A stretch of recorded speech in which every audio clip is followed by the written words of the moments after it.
guys, and welcome back to Edumecation. Lit Talk! I'm Casey. And I'm Julie. And this is Lit Talk, where we make literature a little bit fun. Today we're going to be talking Chaucer. Do you like Chaucer? No. Why don't you like Chaucer? Very difficult read. Difficult. I don't understand the language that he uses in his writing at all. Old English, and let me tell you guys, Not for me. it's not very lit. But today we're going to be talking about one of his writings, which is The Wife of Bath's Tale. So let's go and break it down into modern day English. So it takes place in Britain during medieval times, and it's during the days of King Arthur, which I looked that up for you guys, and that's between 500 600 AD. So now, it takes place where Arthur's knight raped a beautiful woman because she was so gorgeous he could not keep his hands off of her. So then King Arthur's court decided that the knight should be decapitated because he raped this woman. But Arthur's queen and her ladies of the court asked King Arthur to not allow the knight to be decapitated until he has 1 year to go and find out one question, the answer to the one question, which is, what do women want most in the world? And then if he finds this out, he's not going to be decapitated. 1 year to find the answer. That seems like a very long time. Especially if you just rape somebody and then... Yeah. I don't agree with that. Yeah. But anyways, so he sets voyage out to go and get the answers. So he goes to all these women and asks them, and they all give him different answers. Some say money, some say honor, some say jolliness, some say looks, some say sex, some say remarriage because they can't stand the bastard that they're married to. Of course. Obviously. Some say flattery, some say freedom, and then one lady said she wanted to go and be discreet and secretive because women can't keep secrets. We just run our mouths. Once again, not really a feminist view about this, right? Obviously not a woman who went and wrote this. So then the knight heads home as his days of judgment come closer. Now he's really upset because he couldn't find a direct answer because all these women were giving him different answers. But he then sees a group of women apparently dancing within the woods and decides, let me approach them and ask them. So then he goes to approach them and they all go and scattering because they're scared because this guy's just randomly approaching them in the woods. Yeah, of course. Obviously, like you would be. And everybody scatters except an old, ugly woman. Because what does she have to fear? Yeah, right? Right? Nothing's going to happen to her because she ain't got anything to offer. And he goes in, approaches her, and she goes, how can I help you? And he goes and says that basically that he has to go and find the answer to this question. And she tells him, I'll help you, but under the circumstances that you owe me. And he goes, okay, like, what am I going to owe you, you know? So they go back to... He has nothing left to lose. Yeah, he has nothing left to lose. Yeah, if he doesn't know, he's going to lose his life. Exactly. So he goes back with her to the king and queen, and he says the answer that she gives him, which is, all women want for their spouses to listen to them. So the queen and her women of the court go and decide, yeah, we all want that. So she decides, I'm going to spare your life. So now the old lady goes, ha ha, you owe me. And she said that you gotta go and marry me. And he goes, ew, you're disgusting. No. And she goes, no, you owe me your life. So he's forced to marry her. And when you get married, you have to consummate the marriage. Make it official. Yeah. So they get into bed and he's disgusted and she can see that and she goes to him, well, I'll make you a deal. You have two choices.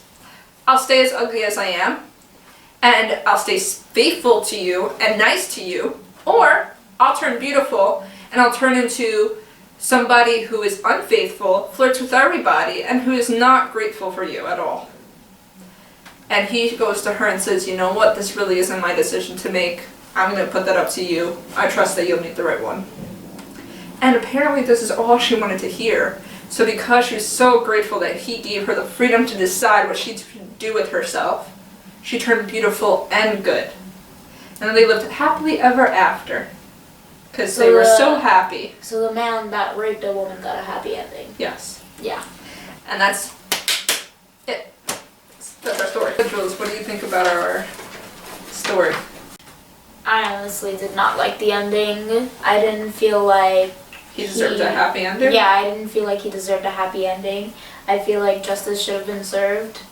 I don't think that he should have died for that, but I definitely think that something should have been done. Do you think this was clearly written by a man? Yes, definitely.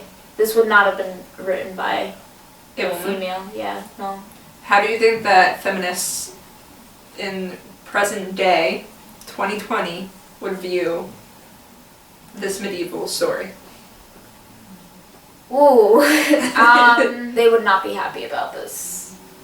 Not It wouldn't at be all. published, right? Not I don't at think all. it would be Definitely published. not. No. It would essentially give off the message that rape was okay It's glorifying it. as long as you, End up pleasing the woman? yeah, at the end of the day. Like, Oh, it's okay because I went and I verbally pleased you. And then he also gets the beautiful woman at the end too. right.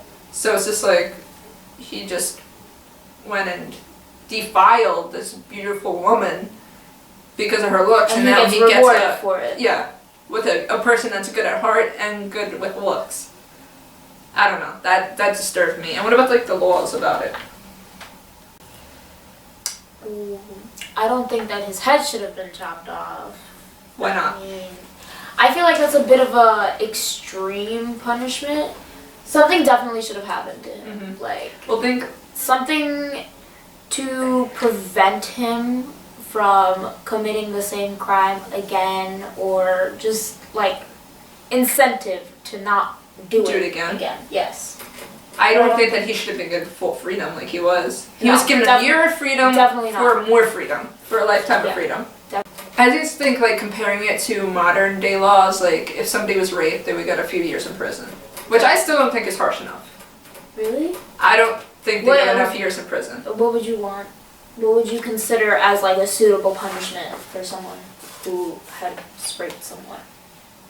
I think what would that be to get your To get castrated? to get castrated?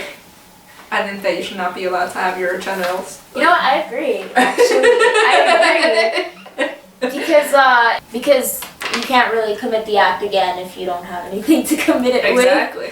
And I think that if you didn't have it in the first place, you wouldn't be committing it. They like taking advantage of a woman. What's to stop them from doing it again if they got It's off like a lightly? whole power thing. Yeah, it's a power trip.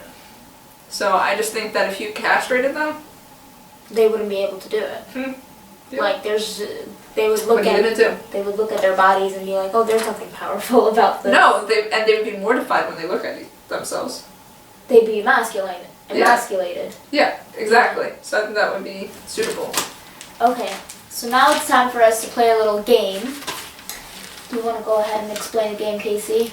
So, because we already learned about one thing in medieval times with punishment, I figured you should go and quiz me on a few other crimes from medieval times, and I have to guess what the punishment would be. What do you think the punishment would be for arson or setting somebody's house on fire?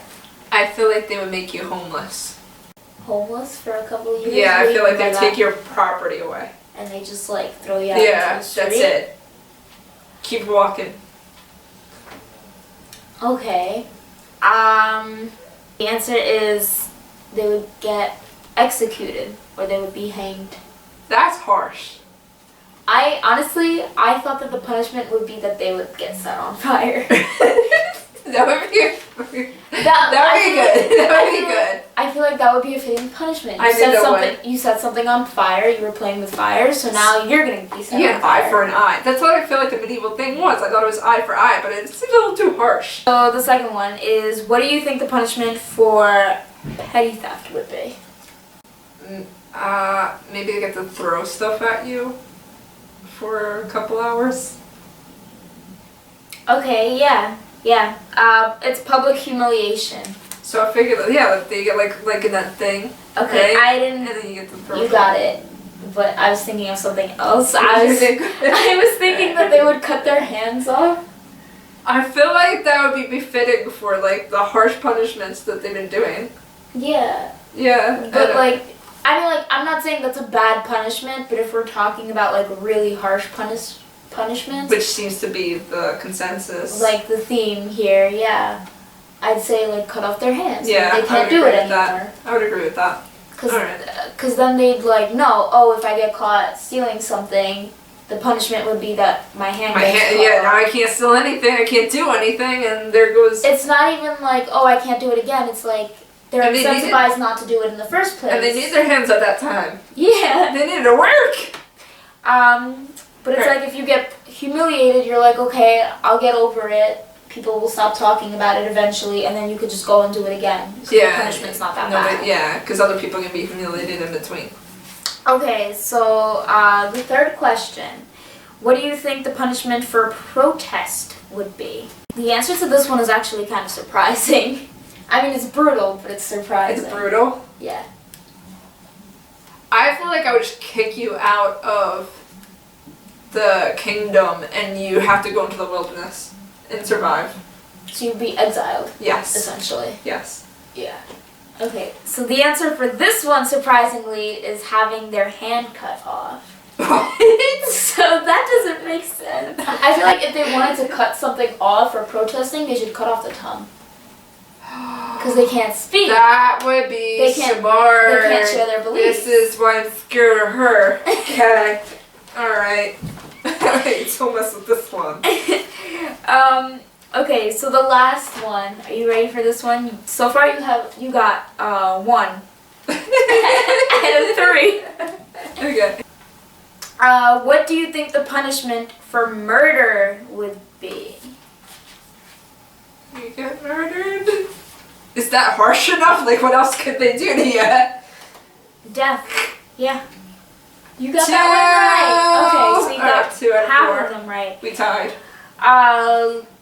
But if you were a woman and you murdered someone, you would get strangled or burned to death. So you would still die, but the way you died would be more harsh. Because obviously they hated women back then. Because women need to suffer, right? Yeah, because, you know, if they murdered somebody, it was definitely worse than a guy murdering somebody. Because women weren't allowed to murder. No. I mean, no one was allowed to murder, but women especially, because Yeah. they were seen as, like, dainty little things. Dandelions. We're dainty little dandelions. Women are demons if they do it. Because if a man murders I guess they someone, thought maybe it was like a witchcraft thing. Maybe they thought that like we were witches if we murdered somebody. Maybe. That's actually a good point, because it's like, oh, if we're going by sexist beliefs, then it'd be like, oh, how would a woman possibly have the strength to like murder someone? Like, exactly, because she has to be so a witch. frail. She has to be like you're supported by some like demonic possession. Element. Yeah. So maybe that's why they were like set her on fire. Okay, so that's the end of the game. Casey, I got 2 out of 4. You lost. So overall, let's go back to Chaucer. Do you like the way he tells his stories? No. Why? The way he goes about it, like he's going about something so evil, like in a light and airy way. Like downplaying it, basically. Yeah, he's like, how can you downplay something like rape? Yeah, I don't like that it was kind of just shrugged off towards the end of the story. Like, oh, it's okay because... he gets a happy ending because he went and let her have her decision if she must be good or not. I agree with that. No. Because it's like, in most stories, sometimes they have like something that makes you feel bad for the antagonist and like kind of sympathize with them. And you'd understand like, oh, okay, so this is why they're doing this, or you kind of like root for them in a way. Yeah. But I feel like that wasn't the case with No, this he didn't at even all, give you... because I don't think he like deserved a happy ending. No, he didn't give you a reason why this guy deserved a happy ending, and he didn't say why the guy did it. He said that his motive was because this girl was so tantalizing that he needed to have her. I don't think like... Again... Making a woman is like something like a steak. Like oh, she looked good. Like, I gotta have that. Right. Yeah, like, that was disgusting. I think even King Arthur, with his punishment, he was like, that's disgusting. And the fact that his wife, a woman, had sympathy on him. Yeah, that just surprised me. That Like, I would understand if it was King Arthur that had sympathy for him. Like a man towards a man. Yeah, because it's like, oh, I understand, like, how you feel. Yeah. I've been there before. Not, like, raped someone before. Yeah, but he, like, I've had feeling. emotions towards women, like, I've had that lust towards them, and maybe I understand why your power... Like, I understand that as a woman, his wife would be like, oh, this is completely unacceptable. Yeah, let's kill him.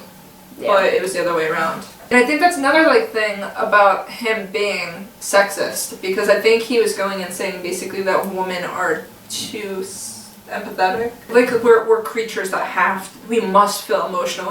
We must go feel bad for him. Forgive. Yeah, we're naive and we offer forgiveness very easily. Exactly, and like we wouldn't even give him punishment. We would just let him off loose if he got this one answer right. And it was such a stupid question. What do all women want? I don't think there's any like one specific thing that every single woman wants. Your partner being loyal to you and obedient to you, I don't think that's something that's tendered specifically for women. I feel like everybody wants that. Yeah. Even men. Every woman, every person is different. Everyone wants different things. Yeah, I don't like this story. I think it's very sexist. But it shows me how people viewed women back in the day. So guys, that was our little distaste of Chaucer. We do not like him. But hopefully next time we'll be going and talking about something that's a little better with the feminist culture, which it is Pride and Prejudice. Right. I feel like compared to this, you'll see a very big difference. Yes, I think that our feminists. Alright guys, thank you for joining us for today's Lit Talk. We'll see you all next time on Edumecation Lit Talk. Sayonara! Bye!